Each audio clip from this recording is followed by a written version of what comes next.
Oke, selamat siang Pak Eko dan teman-teman dari QIP. Perkenalkan kami dari Beneran Indonesia. Dan siang hari ini kami akan sharing kepada teman-teman semua tentang apa itu Beneran Indonesia dan kenapa kami ada di Indonesia saat ini gitu ya. Perkenalkan, nama saya Gaby. Saya program dan assessment officer di Beneran Indonesia, dan siang ini juga akan bersama dengan Kak YH untuk memperkenalkan Beneran Indonesia kepada teman-teman semua. Mungkin nanti ada beberapa teman-teman dari Beneran Indonesia yang juga akan hadir. Kalau yang saya lihat sekarang udah ada Salsabila ya, ada Salsa. Salsa ini juga tim kami yang bagian desain dan website seperti itu. Mungkin kita akan lanjut aja. Nah, mungkin ketika teman-teman mendengar Beneran Indonesia atau melihat poster tentang yuk kenalan dengan Beneran Indonesia gitu ya, pertanyaannya siapa sih Beneran Indonesia ini? Terus emang ada yang bohongan ya? Kok namanya beneran gitu?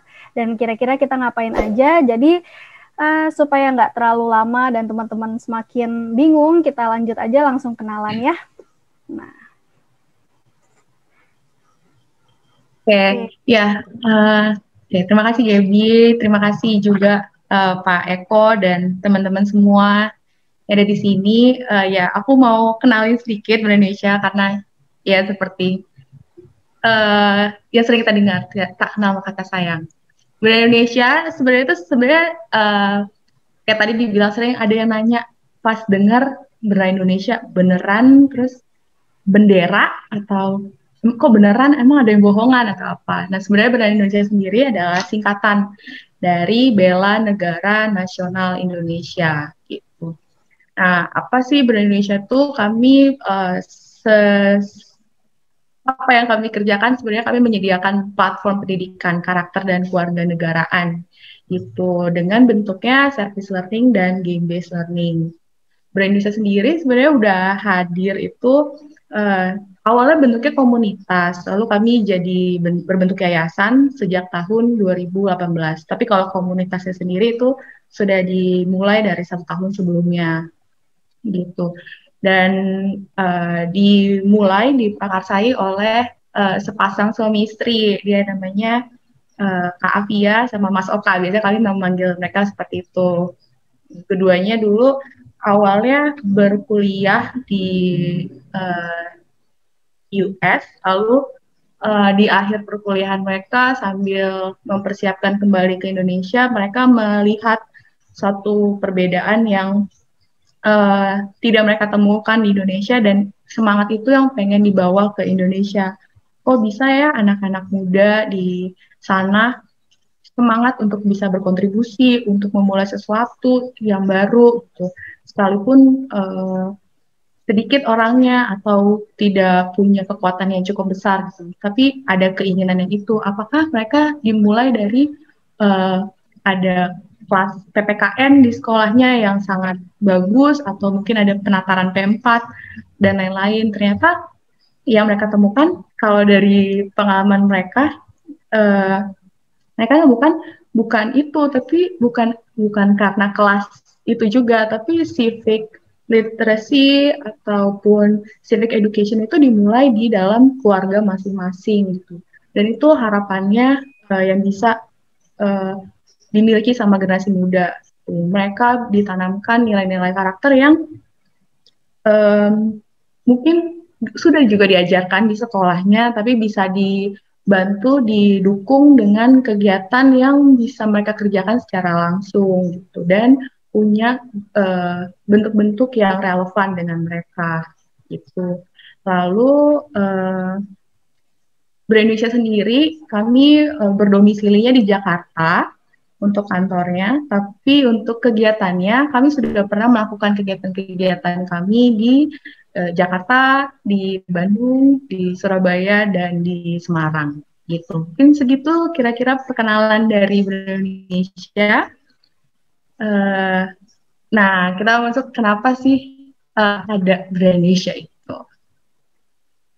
Nah, benar, terima kasih Kak Yaha sudah memperkenalkan apa dan siapa Beneran Indonesia. sekarang saya akan lanjutkan tentang mengapa Beneran Indonesia itu ada gitu ya, the why.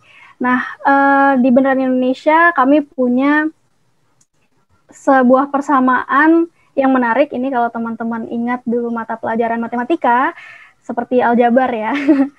Tadi sempat dengar juga sebelum SNSD ini Pak Eko kan udah menyampaikan tentang bagaimana kita mengembangkan habit, terus pemikiran dan mindset. Itu ternyata apa yang kita pelajari dulu itu juga terus kita gunakan sampai sekarang gitu. Nah, persamaan yang menarik yang menjadi alasan kenapa Beneran Indonesia itu ada, karena kami percaya kekuatan suatu negara itu sama dengan kekuatan setiap warga negaranya. Nah, yang dimaksud dengan kekuatan setiap warga negaranya itu adalah ini teman-teman, yang kita sebut dengan kontribusi, menciptakan karya untuk memecahkan masalah dan untuk menolong sesama. Jadi kalau kita lihat kondisi negara kita sekarang, kita lihat bangsa Indonesia saat ini, kelebihan kekurangannya itu tuh bukan hanya tanggung jawab pemerintah, bukan hanya tanggung jawab pemilik usaha, bukan hanya tanggung jawab orang-orang dengan kekuasaan dan kepentingan tertentu, tapi sebenarnya kekuatan dan kelemahan suatu negara itu adalah kekuatan dari setiap warga negaranya. Artinya masing-masing dari kita. Apakah setiap orang dari kita saat ini memberikan kontribusi, apakah kita bisa menciptakan karya untuk memecahkan masalah, dan apakah kita mampu untuk menolong sesama. Nah, ini adalah kenapa Beneran Indonesia ada gitu. Yayasan Bela Negara Nasional Indonesia itu ada untuk membantu teman-teman anak-anak muda di Indonesia bisa menemukan kekuatannya mereka sebagai warga negara, bisa menciptakan karya, bisa menolong sesama untuk membuat negara Indonesia sebagai negara yang lebih kuat. Nah, dengan apa caranya? Kita akan lanjutkan dengan beberapa program yang ada di Beneran Indonesia ya, Kak Yeha. Iya, ada beberapa. Nah, nanti kita akan sebutkan ada empat yang besar yang kami kerjakan di Indonesia. Yang pertama itu Indonesian Dream Festival. Kalau dulu awalnya kami menyebutnya Aku Cinta Indonesia gitu. Bentuk kegiatannya itu sebenarnya kalau dilihat dari luar itu seperti permainan biasa. Mungkin kayak ada games, terus lalu di akhirnya di ujungnya setelah games ditutup dengan apa sih yang didapatkan dari permainan itu. Tapi sesungguhnya apa yang sedang dibawakan, apa yang sedang diusahakan melalui kegiatan itu adalah kami mengajak tiap pesertanya, khususnya untuk pelajar SMA, untuk bisa menerapkan apa yang udah mereka ketahui tentang nilai-nilai Pancasila, dan akhirnya bisa jadi satu hal yang nyata gitu, apa yang udah mereka pelajari di kelas masing-masing gitu. Indonesian Dream Festival udah dilaksanakan di tadi tempat-tempat tadi di Jakarta, di Bandung, di Surabaya, dan di Semarang kemarin, tapi itu bekerja sama dengan namanya Himpunan Pemuda Indonesia. Itu Indonesian Dream Festival. Lalu kami ada juga namanya Life Skills Training. Ya, life skills training ini tuh satu wadah yang kami sediakan untuk memberi kesempatan buat anak-anak muda, anak SMA secara khusus untuk belajar skill-skill yang sedang dibutuhkan dan relevan untuk bisa jadi tools mereka berkontribusi buat sekitarnya. Jadi ada workshop yang sudah kami siapkan, yang sudah kami sediakan itu ada foto jurnalistik, ada short movie, dan desain grafis gitu. Itu tadi Indonesian Dream Festival dan Life Skills Training. Selanjutnya, nah ini salah satu program kita lagi yang ketiga, yaitu Volunteer Now. Jadi kalau teman-teman ingat tadi bahwa Beneran Indonesia ada untuk membantu teman-teman anak muda di Indonesia untuk menolong dan berkontribusi. Ini salah satu program kami, yaitu Volunteer Now. Volunteer ya artinya melakukan kegiatan yang sifatnya sukarela, Seperti ini ada beberapa foto, kalau misalnya teman-teman lihat yang pertama itu di sebelah kiri, volunteer waktu itu membersihkan sampah ya. Terus di foto yang tengah itu di museum menjadi volunteer untuk memberikan panduan menjadi tour guide kepada pengunjung museum gitu. Dan yang ketiga, foto yang sebelah kanan itu baru dilakukan awal tahun ini waktu kami merekrut beberapa volunteer untuk memberikan sosialisasi tentang sensus penduduk online. Jadi seperti kegiatan yang sudah disampaikan KYH, kebanyakan itu kegiatannya memang kami lakukan di Jakarta. Tapi pernah juga di kota-kota lain, sayangnya di Jogja belum ya, jadi tunggu kami. Nah, volunteer ini kegiatan kami adalah biasanya diawali dengan rekrutmen secara umum gitu melalui Instagram atau melalui web WhatsApp untuk merekrut anak-anak SMA dan mahasiswa S1 untuk melakukan volunteer seperti yang tadi saya sampaikan, misalnya menjadi tour guide, memberikan sosialisasi atau pendidikan kepada masyarakat umum. Dan kegiatan ini juga kurang lebih 1 hari yang diisi dengan kegiatan volunteer itu sendiri dan biasanya ditutup dengan game atau dengan talk show. Jadi teman-teman pemuda ini akan merasakan sukacita setelah mereka bertemu orang lain, bertemu masyarakat umum, kemudian berbagi informasi atau berbagi waktu bersama dan diakhiri dengan bermain game atau talk show yang bisa membantu mereka mengambil konklusi, kesimpulan dari kegiatan mereka pada hari ini gitu. Dan program yang keempat adalah Student Action Project, teman-teman. Jadi kalau misalnya 3 program yang sebelumnya adalah program-program yang biasanya terbuka untuk umum, Student Action Project ini juga terbuka untuk umum, tapi biasanya berbasis sekolah. Jadi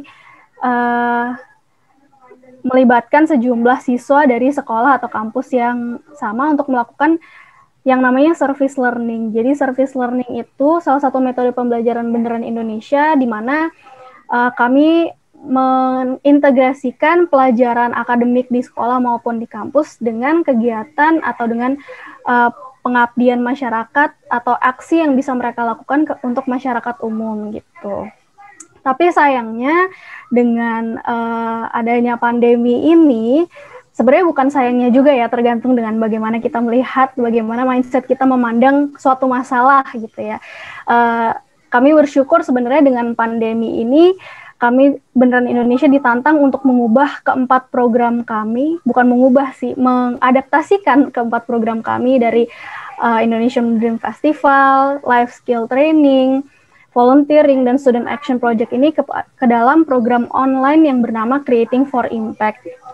Creating for Impact ini juga bisa dikatakan sebagai bentuk online dari kegiatan Student Action Project.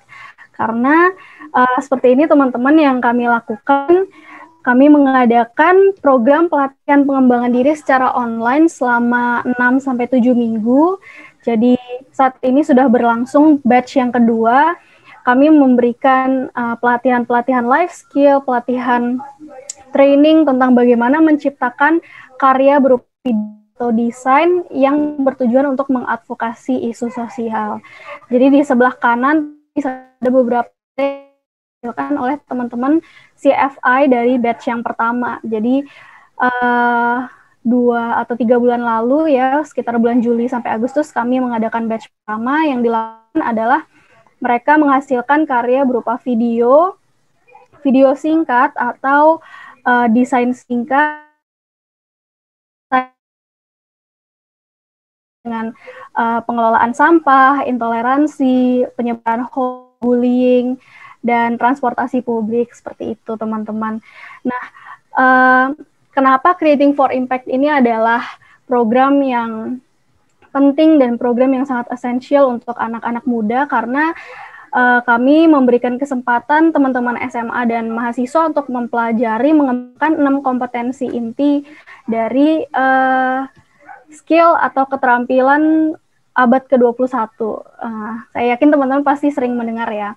Jadi 6 6 kompetensi ini secara khusus dibuat kurikulum dan materi pembelajarannya oleh Beneran Indonesia, dan itu meliputi keterampilan-keterampilan untuk mendengarkan dan memberikan feedback karena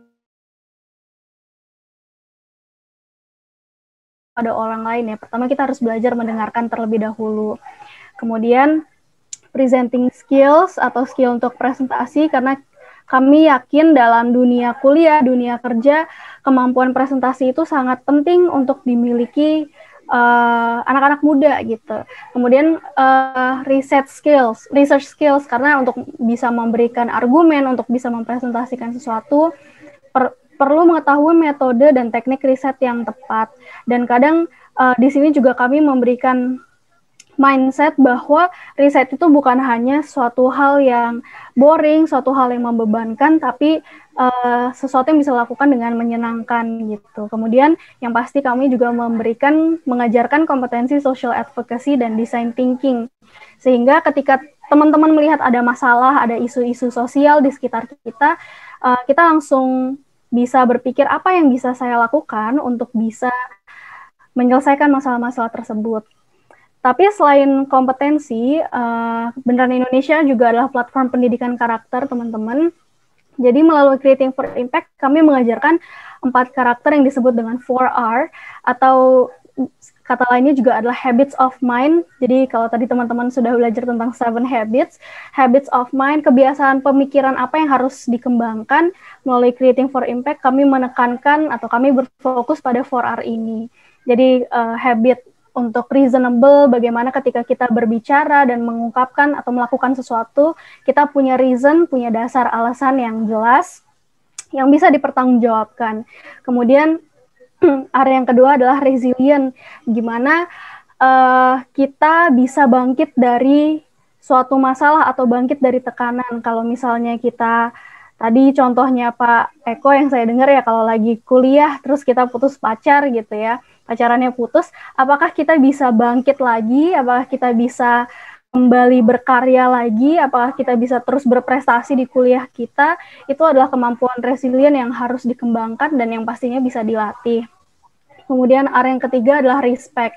Respect kita tahu adalah karakter yang sangat penting untuk kita kembangkan gitu, bagaimana kita menghormati orang lain, dan juga bagaimana kita menghormati diri kita sendiri. Respect ini juga bagaimana kita menjaga tubuh kita, menjaga pikiran kita, dan juga menjaga hubungan kita dengan orang lain yang tentunya atas segala sesuatu yang kita lakukan. Jadi Creating for Impact ini memang didesain teman-teman untuk memberikan suatu pengalaman belajar yang holistik, yang lengkap, jadi dari karakternya, dari intelektual atau kognitifnya, dan nah, harapannya mungkin nanti teman-teman kalau ada yang tertarik, mumpung masih mahasiswa aktif, kalau ada yang masih mahasiswa aktif ya, itu bisa ikut di batch kita berikutnya gitu. Nah, kenapa sih ada 4 program ini, KYH? Mungkin KYH akan melanjutkan dengan Theory of Change ya. Iya, oke, makasih Gaby. Nah, gitu teman-teman, kira-kira apa yang kami lakukan dan bagaimana kami juga melakukannya. Mungkin cukup sedikit mungkin tergambar apa yang kami lakukan. Mungkin akan lebih jelas diketahui atau dirasakan kalau mengikuti secara langsung tentunya. Nah, tapi dari semuanya itu bagaimana sih Indonesia mendesain dan menyelenggarakannya? Ya, kami memasukkan itu dalam Theory of Change kami. Dalam setiap program-program yang kami desain, yang kami selenggarakan, kami berusaha untuk bisa menginspirasi setiap pesertanya, baik itu peserta maupun volunteer. Biasanya kami juga melibatkan mahasiswa ataupun alumni muda sebagai relawan di dalamnya, untuk akhirnya bisa berpikir, merasakan, dan juga bertindak untuk kepentingan bersama. Jadi mereka bukan hanya memikirkan dirinya sendiri, tapi mereka bisa melihat kondisi di sekitarnya dan apa yang bisa mereka lakukan dalamnya. Sehingga akhirnya mengapa? Karena setiap individu membutuhkan berbagai keterampilan untuk bisa berfungsi secara efektif. Itulah mengapa dari setiap program kami juga mengisi dengan keterampilan-keterampilan yang ingin kami berikan untuk bisa dinikmati oleh setiap pesertanya. Sehingga dengan keterampilan itu bisa membuat mereka lebih efektif untuk bisa berkolaborasi dan berkontribusi di lingkungan mereka. Sehingga akhirnya tiap karya mereka itu bisa menjadi karya-karya yang kreatif dan bisa bermanfaat buat sekitarnya, hingga akhirnya menolong terwujudnya masyarakat yang adil dan harmonis, itu untuk kepentingan bersama, untuk kepentingan Indonesia. Sehingga harapan besar, end goal dari budaya Indonesia adalah setiap orang bisa menjadi warga negara yang baik, be a good citizen. Sehingga apa yang tadi kami sampaikan di awal, yang tadi disampaikan juga sama Gaby bersama Indonesia itu bisa terwujud. Sehingga negara Indonesia bisa kuat karena ada warga negaranya juga yang kuat, yang mau berkontribusi dan berkolaborasi bersama buat bangsanya, buat negaranya. Gitu kira-kira apa sih yang kami lakukan dalam kegiatan-kegiatan. Nah, selain persamaan tadi ya, X sama Y, bahwa kekuatan negara itu ditentukan atau sama dengan kekuatan warga negaranya, kami punya persamaan kedua, yaitu penjumlahan ini, teman-teman. Kalau misalnya teman-teman melihat dari poster atau Instagram kami, ini adalah 3 kata yang paling sering disebutkan: bertemu, berteman, berbagi, yang artinya adalah tagline atau proses yang kami harapkan terjadi melalui kegiatan-kegiatan di Beneran Indonesia. Jadi ketika ketiga hal ini dijumlahkan akan membentuk sebuah mastery, kemampuan yang menyeluruh, suatu tahapan bagi warga negara untuk memiliki kualitas karakter dan kewarganegaraan yang baik. Gimana sih caranya hal ini, gimana sih mastery ini bisa terwujud, kok bisa dengan bertemu, berteman, berbagi tuh filosofisnya seperti apa? Singkatnya seperti ini, teman-teman. Beneran Indonesia yakin bahwa dengan kita menciptakan ruang perjumpaan, menemukan orang-orang dengan latar belakang yang berbeda, atau salah satu program kami Indonesian Dream Festival yang tadi sudah disebutkan, kami berharap teman-teman itu bisa bertemu dengan orang-orang baru, orang yang berbeda, dan setelah berkenalan, setelah bermain bersama, ternyata kita mempunyai mindset baru bahwa kita bisa berteman loh dengan orang-orang yang berbeda latar belakang, berbeda sifat dengan kita, bahkan dengan orang-orang yang berbeda usia, demografisnya, kita bisa berteman, dan ternyata berteman itu menyenangkan dan sangat asik. Ketika kita melakukan sesuatu dengan teman itu pasti rasanya lebih nyaman, lebih enak, begitu ya, dibandingkan kita harus melakukan sesuatu sendiri. Dalam hal ini kami tarik dengan ketika kita belajar tentang Pancasila, belajar menjadi warga negara yang baik, belajar menjadi seorang yang cerdas berkarakter, akan sangat menyenangkan ketika dilakukan dengan teman-teman kita. Sehingga Beneran Indonesia juga selalu menekankan bahwa kegiatan pembelajaran kami penuh dengan pengalaman yang menyenangkan dan relevan. Karena seringkali kalau kita dengar pelajaran PPKN, P4, Pancasila, dan sebagainya, itu rasanya pelajaran yang cukup mungkin membosankan untuk beberapa orang ya, tapi kalau misalnya kita bisa mempelajarinya dengan teman-teman kita, dengan penuh dengan merasakan kesenangannya, dengan permainan, dan juga dengan hal-hal yang relevan yang berkaitan dengan kehidupan kita secara langsung, akan memberikan pengalaman belajar yang lebih baik lagi. Dan yang maka kita sadar, Beneran Indonesia yakin bahwa anak-anak Indonesia ini bisa berkontribusi, bisa berbagi, bisa saling menolong, bisa menciptakan karya yang menyelesaikan masalah-masalah di sekitarnya. Oleh sebab itu, melalui bertemu, berteman, dan berbagi, teman-teman bisa menjadi warga negara yang berkualitas karakter dan kewarganegaraan yang baik, sesuai dengan mastery ini. Nah, mungkin sedikit seperti itu aja tentang Beneran Indonesia. Nanti setelah ini kita bisa tanya jawab lebih lanjut, tapi sebelumnya kami juga akan menampilkan beberapa bagian atau beberapa platform digital di mana teman-teman bisa mengikuti kegiatan kami dan informasi-informasi kami ya Kak Yeha ya. Jadi ada beberapa bisa disebutkan dan mungkin teman-teman bisa mencatatnya. Iya, karena tadi kan kita lebih dari Gaby dan juga aku tadi menyebutkan beberapa program yang sifatnya offline, tapi ada juga yang online. Tapi selain melalui program-program itu, kami juga membagikan menyediakan wadah pendidikan karakter dan kewarganegaraan melalui sosial media kami. Nah, teman-teman bisa juga nih untuk follow, untuk lihat interaksi dan juga konten-konten yang menarik dan harapannya itu bisa membangun anak-anak muda melalui platform-platform ini. Ini kalau di Instagram kami ada 2, itu di Beda Indonesia dan satu lagi khusus untuk program Creating for Impact, itu ada @creating4impact. Tuh, di program ini di 2 platform itu teman-teman bisa melihat konten-konten Indonesia tentang tadi pendidikan karakter dan kewarganegaraan, dan kalau di Creating for Impact, teman-teman bisa juga lihat karya-karya peserta di Creating for Impact batch yang pertama kemarin. Tuh.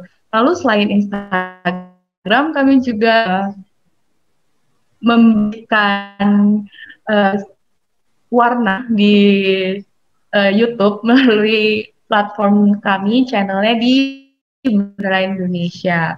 Teman-teman bisa lihat juga, kalau di sini mungkin lebih banyak bisa terlihat bagaimana sih selama ini program-program Indonesia. Bisa terlihat juga bagaimana keseruan peserta dalam menjalani program-program Indonesia.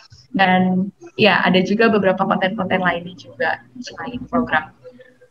Selanjutnya, selain itu kami juga merambah di podcast. Itu teman-teman bisa ikutin di Spotify ataupun platform ya Spotify.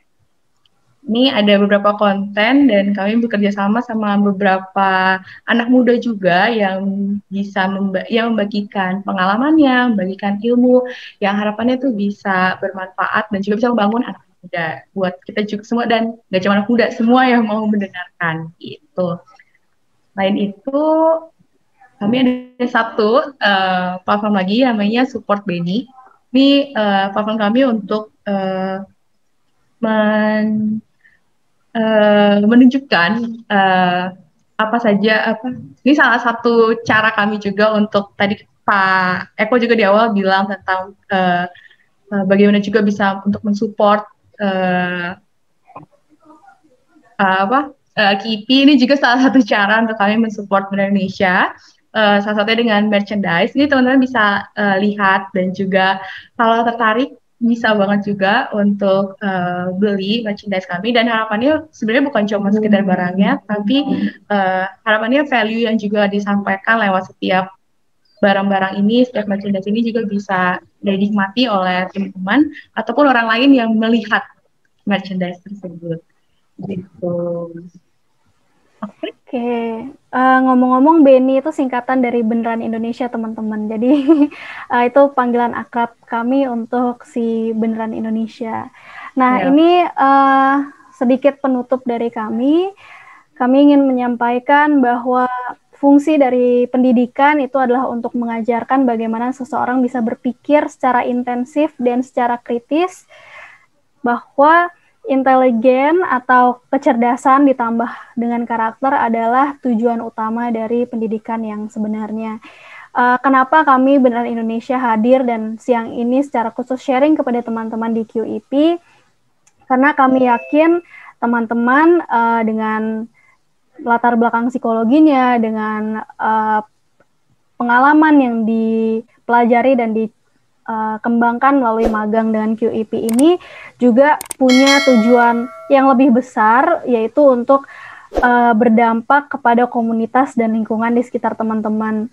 Bisa dengan menjadi fasilitator, bisa dengan memberikan mengadministrasi tes psikotes, bisa memberikan konseling dan wawancara, tapi bukan hanya sekedar skill itu aja yang teman-teman bisa lakukan, tapi lebih dari itu teman-teman bisa membantu mengedukasi masyarakat bahwa untuk menjadi warga negara yang baik dan berkarakter itu adalah warga negara yang bisa berpikir secara intensif dan kritis artinya punya kecerdasan yang baik, tapi juga punya sifat dan karakter yang baik. Jadi harapannya setelah ini mungkin kita Beneran Indonesia dan QIP bisa saling bekerja sama, bisa saling berbagi untuk menghadirkan solusi dan kontribusi yang lebih baik lagi untuk Indonesia. Sekian presentasi dari kami. Kita akan lanjutkan dengan pertanyaan kalau misalnya teman-teman ada. Kita akan diskusi secara santai aja ya, sharing nyantai siang ini gitu. Baik, terima kasih untuk kesempatannya teman-teman, dan Pak Eko saya kembalikan. Luar biasa. Thank you Gaby sama YH ya sharingnya. Wah, teman-teman kalian dengar gitu merinding nggak sih sebetulnya? Kadang-kadang kita nggak kepikir ya bahwa kita anak muda, apa sih yang bisa kita lakukan untuk negara gitu ya. Kita masih merasa bahwa ya aku nggak bisa ngapa-ngapain, aku nggak bisa membuat dampak. Kita cuma menjadi pemirsa, penonton gitu ya. Padahal sebetulnya ada banyak hal yang kita bisa lakukan. Meskipun hal-hal itu kecil, sederhana seperti tadi ya. Mengumpulkan sampah, menjadi volunteering untuk menjelaskan pemilu online itu seperti apa. Tapi ini membuat kemudian orang berpikir ulang ya, bahwa kita warga negara, apa sih yang sudah kita berikan kepada Indonesia dan bagaimana kita bisa membantu Indonesia lebih baik. Thank you ya sama Gaby ya. Silakan teman-teman kalau misalnya ada yang mau tanya, mau share di chat, ini ada yang nanya nggak? Yua, sangat menarik banget kegiatannya. Kalau boleh tahu, berarti penerima manfaat dari tiap program berbeda ya. Lalu kalau boleh tahu, apa saja indikator keberhasilan program pendidikan karakternya? Terima kasih sebelumnya. Ada 2 pertanyaan di chat ya. Mungkin boleh silakan Gaby dan YH menanggapi. Oke, terima kasih Mbak Yua pertanyaannya. Oh ya, sebelum menjawab, di sini juga ada beberapa teman dari Beneran Indonesia di participants ya. Terima kasih kakak-kakak udah hadir juga. Ada Kak Rahayu, Kak Avian, new co-founder kami juga, Kak Cikita, Salsa tadi, dan Kak Saris. Mungkin nanti kita bisa saling menambahkan kalau ada jawaban yang kurang. Aku bantu jawab untuk pertanyaan pertama dulu tentang penerima manfaat dari tiap program. Sebenarnya bisa dibilang berbeda, bisa dibilang sama. Berbeda artinya berbeda latar belakang. Tapi aku jawab dulu dengan sama. Sama artinya fokus kami di Beneran Indonesia, targetnya adalah anak-anak SMA dan mahasiswa S1 gitu. Kalau misalnya di kegiatan-kegiatan seperti Indonesian Dream Festival, kemudian Life Skill Training dan Volunteer Now, anak-anak SMA ini biasanya jadi peserta. Tapi karena metode kita adalah dengan bermain game, maka kami butuh fasilitator atau pemandu games. Biasanya fasilitator atau pemandu games ini adalah teman-teman mahasiswa S1. Sedangkan untuk Creating for Impact, ternyata waktu kemarin kami buka pendaftaran, antusiasme dari teman-teman mahasiswa itu juga sangat tinggi gitu. Kami juga mau belajar dong Kak gitu. Kami juga mau mengumpulkan keterampilan-keterampilan yang rasanya belum didapatkan hanya dari organisasi atau kuliah aja. Jadi akhirnya kami juga membuka kesempatan untuk teman-teman mahasiswa aktif itu bisa menjadi peserta atau menerima manfaat program-program Beneran Indonesia. Berbedanya memang kalau awalnya untuk teman-teman SMA, kita sekarang tahu ya sekolah-sekolah itu mungkin banyak yang tersegregasi atau sekolah yang satu sekolah tuh isinya latar belakangnya sama semua. Mungkin sekolah keagamaan atau sekolah kejuruan itu kan biasanya latar belakangnya sama, apalagi dengan zonasi gitu ya. Tapi dari program-program Beneran Indonesia biasanya kami mengundang teman-teman dari berbagai SMA, berbagai latar belakang, supaya mereka yang berbeda kebangsaan, agama, suku ini bisa bertemu dalam kegiatan-kegiatan Beneran Indonesia gitu.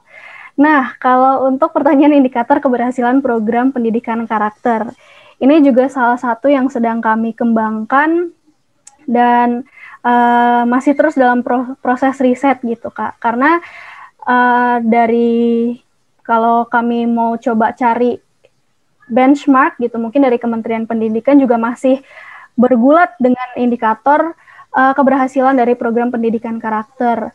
Dan meskipun banyak inventory atau alat tes yang berkaitan dengan kepribadian, tapi kan bukan itu aja yang kami butuhkan. Kami memang membutuhkan suatu kuesioner atau alat ukur yang berbeda, dan itu juga sedang dikembangkan gitu. Jadi mungkin kalau dari QIP ada saran, ada ide bagaimana kita bisa mengukur. Kalau sejauh ini sih biasanya lewat pretest dan post-test gitu. Tapi secara knowledge gitu, misalnya berkaitan dengan respect dan responsibility, kita kasih studi kasus, kita kasih contoh apa yang kira-kira menjadi respon sebelum teman-teman itu mengikuti program dan setelah teman-teman itu mengikuti program gitu.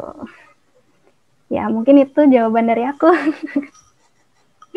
Ya, menarik. Yu, ada komentar gimana, Yu? Kamu punya pengalaman terhadap SKA, knowledge, skill, dan attitude? Bagaimana cara untuk bisa mengukur itu? Tadi memang ini ya, menurut saya kegiatannya sangat menarik. Terus apalagi diinisiasi oleh anak-anak muda. Kemudian terkait indikator keberhasilan kan, kalau saya ingat itu ini ya, teman-teman pernah tahu taksonomi Bloom nggak ya? Iya kan, taksonomi Bloom kan memang berawal dari pengetahuan, terus pemahaman, terus nanti penerapan, analisis sistem, terus kemudian harapannya bisa create gitu. Nah, tadi memang saya pertanyaannya tuh lahir dari situ gitu, lahir dari memang saya sangat tertarik dengan pendidikan karakter. Kemudian memang soal indikator itu pasti tiap lembaga sangat berbeda, tergantung kedalaman program yang emang diinisiasi dan tujuan dari lembaga tersebut gitu. Dia akan mencapai sampai ranah mana gitu, apakah ranah pengetahuan saja, atau sampai pemahaman, atau sampai setiap penerima manfaat itu create dari apa yang sudah dia dapat ya, dari levelnya udah paling tinggi di taksonomi Bloom gitu sih. Jadi tadi memang pertanyaan saya benar-benar saya ingin tahu aja, kalau dari teman-teman yang beneran Indonesia ini, kalau dengan penerima manfaat yang tentunya berarti saya asumsikan berbeda ya gitu. Maksudnya di setiap program itu kita tidak hanya mendampingi anak-anak yang sama, tetapi kan anak-anaknya bisa sangat beragam, berbeda dari masing-masing tiap programnya gitu. Ya kan pasti tentunya kedalaman sasaran programnya pasti akan sangat berbeda juga gitu. Itu saja sih Pak Eko tadi. Gitu. Dan memang kalau saya lihat berarti ini juga ya fokusnya ke multikultur juga ya, karena tadi Gaby sempat ngomongin soal berbeda latar belakang, ras gitu. Jadi nggak hanya sebatas pendidikan karakter saja, tetapi juga mempertimbangkan hal-hal multikultur dan life skill juga. Kayak gitu. Oh, ini ada yang menambahkan nih, Kak Afia. Benar.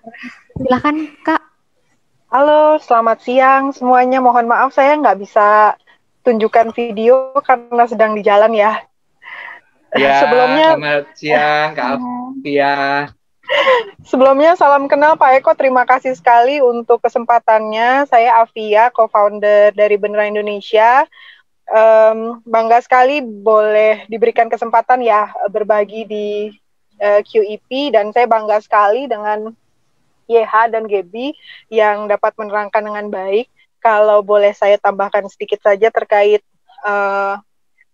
penilaian pendidikan karakter, benar seperti yang Gaby bilang, kami terus in progress, terus memperbaiki diri. Oleh karena itu masukan dari teman-teman QEP sangat berharga. Yang kedua, kami kalau tadi dilihat di slide tentang perkenalan Beneran Indonesia, kami menggunakan dua metode, namanya service learning dan game-based learning. Kalau ada metode, kalau yang mempromosikan experiential learning kan ada John Dewey ya. Jadi kalau kita lihat dari experiential learning itu sendiri, di bawahnya ada beberapa kategori lagi, misalnya project-based, game-based, problem-based. Nah, service learning ini merupakan satu bagian dari experiential learning yang paling lengkap, mencakup banyak indikator kesuksesan pembelajaran. Nah, cara kami mengukur lebih ke service learning-nya ini memang sejauh ini, kalau tadi Mbak Yua ya bilang tentang Bloom's Taxonomy, kami inginnya memang untuk sampai di puncak yang atas ya, mencipta. Makanya di program kami Creating for Impact, programnya diakhiri dengan peserta menghasilkan karya advokasi sosial berupa desain maupun video. Dan penilaian karakternya, selain tadi pretest dan posttest, juga dilakukan melalui observasi dan juga ethical dilemma, yang memang sayangnya dengan kegiatan belajar online ini jadi agak terbatas ya untuk mengakses karakter pesertanya. Tapi kalau misalnya memang ada praktik-praktik terkini atau yang lebih relevan dengan pembelajaran online sekarang, kami sangat terbuka dan senang sekali kalau bisa belajar dan kolaborasi. Demikian Pak Eko dan teman-teman semua, terima kasih sekali lagi ya. Ya, Kak Afia, wah luar biasa, thank you. Ini satu ide yang luar biasa untuk Beneran Indonesia ya sebagai co-founder. Sebetulnya kalau mau benchmark, kalau di international ada CISV, Children International Summer Village. Itu seluruh dunia, anak-anak mulai umur 11 tahun sampai umur 17 tahun, mereka mengadakan summer camp di berbagai negara. Dan setiap negara mengundang paling enggak 15 negara yang berbeda, di mana setiap negara mengirimkan 2 wakil perempuan dan 2 wakil pria, lalu 60 orang anak ini bergabung bersama-sama dari 15 negara selama 1 bulan, lalu mereka belajar itu, multicultural, tapi kemudian sebagai world citizen ya, bukan sebagai Indonesian citizen aja. Bagaimana memastikan mereka secara global, mereka menjadi warga negara dunia, dan mereka berkontribusi terhadap world peace maupun kelangsungan world yang sustain. Nah, itu diawali dari seorang psikolog pada waktu Perang Dunia Kedua. Habis Perang Dunia Kedua itu mereka melihat perpecahan setiap negara. Contoh yang paling kuat ya memang Eropa, karena Eropa itu kan negaranya bertetangga.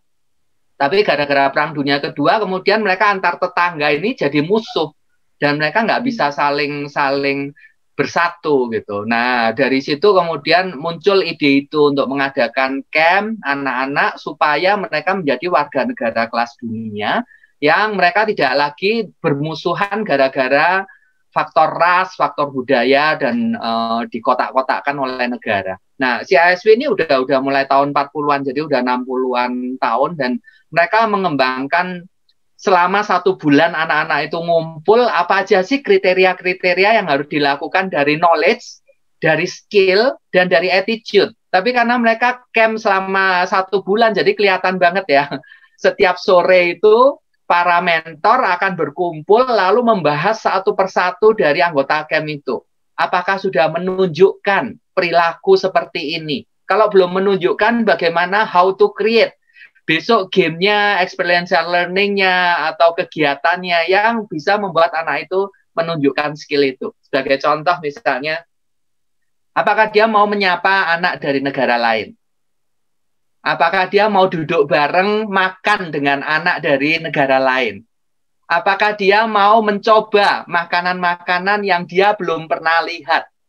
Nah, selama 1 bulan itu kita akan kemudian mengadakan centang gitu ya. Kalau anak ini sudah, dia akan dicentang. Dia sudah menyapa orang anak dari negara lain tanpa disuruh gitu ya. Terus pada waktu makan dia sudah mau duduk bareng ngobrol dengan anak negara lain gitu. Dia sudah mau mencoba makanan yang dia belum pernah coba. Itu kita centang. Jadi terus secara attitude muncul gitu. Dan kalau attitude-nya nggak muncul, kita akan mengusahakan bagaimana caranya muncul. Nah, ini setiap tahun mereka punya konferensi, di mana konferensi itu kemudian melatih para mentor, para penyelenggara camp untuk mereka bisa mengevaluasi keberhasilan program itu. Dan itu free. Programnya free. Jadi kalau aku mengusulkan mungkin ada satu ketika pas itu diadakan mentoring dan sebagainya seperti itu, kirim aja 1-2 anggota dari Beneran Indonesia ya.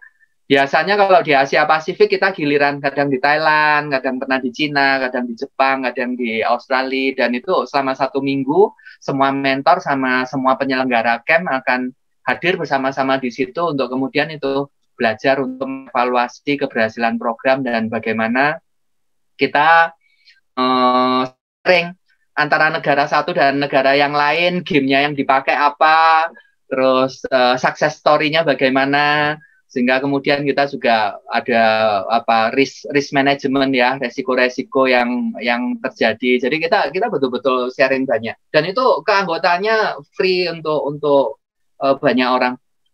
Masuk membayar membership pertama 2.100.000, setelah itu seumur hidup satu keluarga kita boleh menjadi member dari CISV dan bisa mengikuti semua kegiatan CISV.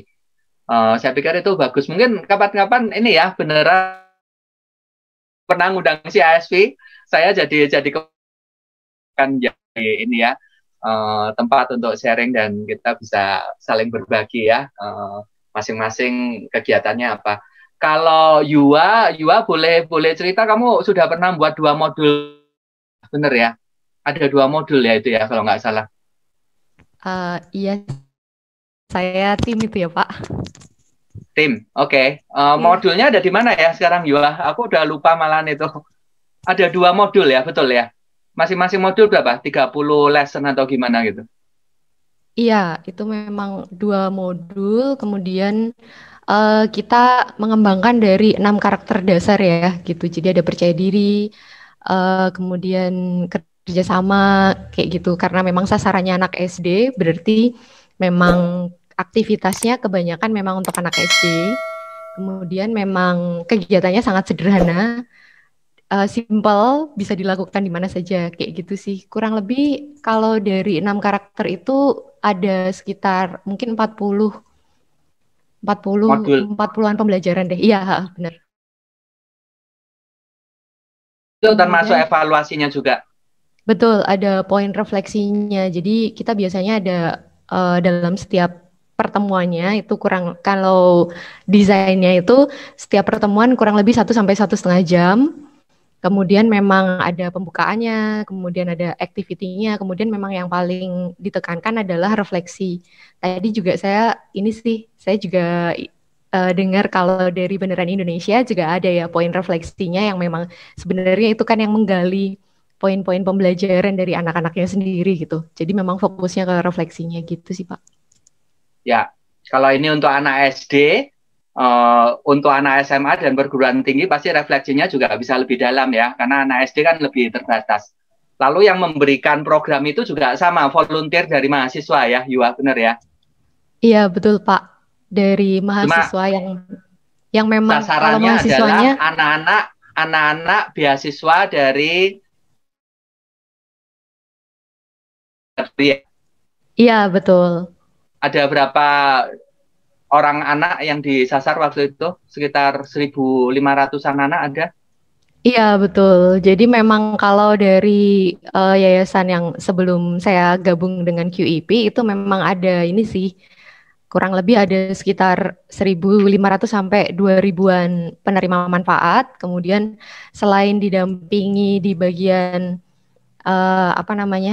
ada itu tadi pembelajaran karakter, juga memang didampingi dalam hal yang lain gitu. Misalnya yang life skill, terutama untuk yang SMA, karena memang anak-anak ini kan kemungkinan besar tidak akan bisa lanjut ke kuliah karena keterbatasan dana. Jadi kalau untuk yang SMP SMA kita udah fokusnya ke life skill gitu, karena memang kurikulumnya kalau SD kan lebih ke karakternya, kalau yang SMP SMA ke life skill-nya. Kayak gitu sih Pak Eko.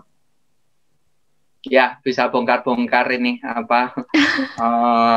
file-file lama gitu ya. Dan sempat akhirnya membuat sekitar 7 film ya, short film, di mana short film itu juga menunjukkan multikultur, menunjukkan saling bekerja sama, saling memberikan kontribusi gitu ya, saling membantu satu sama lain antar ras gitu. Saya ingat satu film yang Ceng Ceng Po yang itu menang Piala Citra ya, atau masuk ke nominasi Piala Citra ya, Yua. Itu menang film pendek untuk Piala Citra sih, Pak. Ya, menang film pendek Piala Citra, itu bercerita tentang 4 orang anak, 1 Jawa, 1 Batak, 1 Cina, 1 apa ya? Yang 1 Papua ya, mungkin ya. Hitam. Ya, 1 Papua. Lalu salah satu anak Cina ini papanya bangkrut atau gimana, penjual bakpao gitu, nggak bisa neruskan sekolah, nggak punya uang sekolah. Nah, temennya yang 3 orang, yang Jawa, Batak, sama yang Papua ini kemudian mengumpulkan uang untuk bisa mendapatkan uang sekolah untuk temennya ini. Jadi short film yang bagus ya, 15 menit dan itu sampai memenangkan Piala Citra untuk short film. Tapi hal-hal yang seperti itu, karakter kejujuran dan kemudian karakter yang memang diprioritaskan untuk dipunyai anak SD itu akhirnya dibuat. Sekarang ada di mana ya? Apakah masih bisa ngundang untuk share ya kayak gitu ya? Saya udah lama sekali nggak kontak dengan ini ya. Siapa aja itu yang tokoh, Pak Wiji, Pak Kuku? Kalau Pak Kuku juga udah enggak sih, Pak. Masihnya Pak Wiji. Terutama Pak Wiji masih. Pak Wiji masih. Pak Wiji dari sosiolog ya, dari sosiologi ya. Jadi yang membuat modul-modul itu juga atas idenya Pak Wiji ya. Tapi dibantu dengan ini, bantu dengan tim dosen-dosen UGM juga ya. Iya Pak, dengan waktu itu dengan Mbak Ica Ismu Chandra itu emang orang psikologi UGM dan emang fasilitator-fasilitator yang udah mendampingi di ini ya Pak. Fasilitator anak. Iya betul, emang fasilitator anak kita emang. Ya, psikolog anak betul. Betul. Ya, wah luar biasa, banyak hal yang kita bisa sharingkan bersama. Saya mau nanya tadi, menarik itu ya, yang masuk ke sekolah-sekolah itu caranya gimana akhirnya untuk masuk ke sekolah? Memang ini promosi ke sekolah, menawarkan program ke sekolah gitu. Ya, aku bisa jawab. Kalau memang dari awalnya untuk kegiatan-kegiatan Berani Indonesia, memang awalnya masuk ke sekolah. Jadi kami memang door knocking dari sekolah ke sekolah, ngasih tahu tentang adanya platform yang bisa menyediakan pendidikan karakter dan kewarganegaraan gitu. Lalu itu awalnya, terus lama-lama pesertanya cerita ke temennya, terus akhirnya banyak program-program kami, akhirnya itu memang words of mouth, jadi satu anak merekomendasikan teman-teman yang lain gitu. Itu biasanya untuk program-program kami kebanyakan. Kalau yang tadi, yang social action project, itu memang tadi itu memang direncanakan dilakukan tahun ini, namun karena pandemi memang jadinya teralihkan untuk mengerjakan Creating for Impact gitu, dialihkan untuk mengerjakan Creating for Impact. Tapi memang pada dasarnya memang kami menghubungi kembali sekolah-sekolah yang memang sudah pernah berpartner dengan kami sebelumnya. Ya, kalau biasanya programnya seperti apa? Apakah cuma camp sehari atau cuma mengadakan outbound sehari gitu? Yang kayak contohnya tadi ada yang Festival Indonesia atau apa itu? Ya, kalau yang Indonesian Dream Festival itu bentuknya emang satu harian dari pagi hingga sore. Itu jadi bentuknya kalau mungkin sekarang lebih dikenal seperti Amazing Race atau Running Man, mungkin kalau yang teman-teman tahu tentang Korea.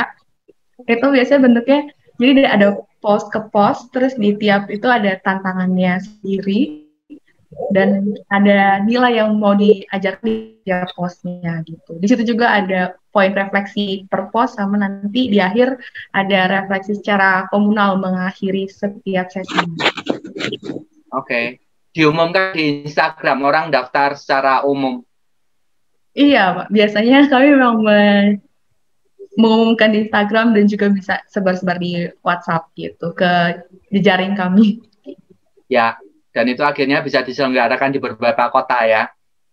Benar, Pak. Aku pernah kenal sama komunitas dolanan di Malang. Gaby sempat di Malang juga ya. Jadi komunitas dolanan di Malang ini mereka melestarikan dolanan tradisional Indonesia. Lalu mereka ngumpulkan 1 bulan sekali anak-anak SD SMP untuk belajar dolanan itu. Tapi sambil belajar dolanan, mereka akhirnya memang multikultur masuk, pembinaan karakter masuk, bagaimana mewarisi budaya Indonesia dan kemudian bangga dengan budaya Indonesia dan banyak hal yang lain ya. Tapi itu juga platformnya semua sekolah boleh daftar, mereka promosi ke sekolah-sekolah, lalu kemudian ketika mereka menyelenggarakan event, beberapa sekolah memang mengirimkan delegasi-delegasi gitu. Jadi eventnya selalu paling enggak 60-100 anak SD SMP selalu ikut karena ada sekolah yang mendukung ngirim 10 anak gitu dan tujuannya memang pelestarian dolanan-dolanan tradisional. Tapi kan ini mempunyai ide yang sama ya, bagaimana untuk menjadikan dunia lebih baik, menjadikan Indonesia lebih baik, melestarikan budaya dan sebagainya. Ya, bagus. Apakah ada lagi teman-teman yang mau ditanyakan? Kita foto dulu sebentar ya habis ini ya. Kayaknya nggak ada ya di sini. Ya, thank you Bu Afia, sama-sama. Kita akan mungkin banyak ngobrol bersama lagi nanti ya. Gaby, papanya adalah pengurus Gloria, jadi saya banyak kenal dengan Pak Hero, papanya Gaby gitu. Lalu waktu Gaby masih SMA dulu sempat untuk mengadakan psikotes untuk Gaby juga. Baru ketemu kemudian setelah Gaby lulus dari psikologi. Jadi ya, Tuhan punya cara sendirilah untuk mempertemukan kita semua ya, teman-teman.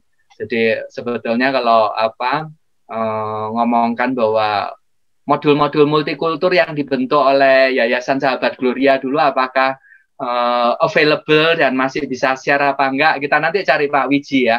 Tapi sebetulnya dari Yayasan Gloria sendiri, papanya Gaby sebetulnya punya hak juga untuk mengambil itu sebagai pengurus gitu kan. Karena itu kan produk dari Yayasan Gloria ketika mereka mengadakan program beasiswa untuk 1.500 anak dari SD sampai ke SMA ya waktu itu. Oke. 1, 2, 3. Oke. Thank you YH, Gaby, Kak Afia dan juga beberapa rekan-rekan yang hadir ya. Saya nggak sempat ingat namanya tadi, ada Saris, ada Cikita, Rahayu, Salsabila gitu ya. Belum kelihatan videonya. Tapi ya nanti pelan-pelan kita akan ketemu lah. Semoga masih bisa sharing-sharing dan ngobrol-ngobrol lagi di lain waktu ya. Tuhan memberkati kita semua, Tuhan menyertai semua pelayanan kita. Oke, thank you. Ya, terima kasih Pak Eko dan teman-teman semua. Ya. Thank you for watching our video. Don't forget to like, comment, and subscribe.